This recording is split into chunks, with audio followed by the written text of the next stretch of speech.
Hello guys, welcome back to the channel. In today's video, I'm going to show you how we can hide our Instagram story from certain followers.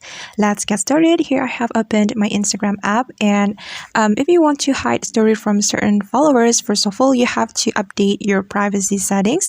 You're going to tap on this profile button right here, guys, and tap on this button on the top right corner of your screen.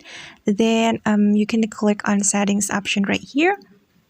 After that, you can choose privacy settings and click on story since we want to update the settings of the story, and we can click on hide story from, and we can click on this button and choose the people or the account that you want to hide your story from, and just tap on the button to select the people.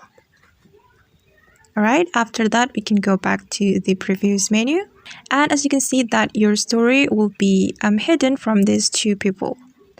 Alright guys, and that's how we can hide our Instagram story from certain followers. I hope this video will be useful for you. Thank you so much for watching, and see you on the next video.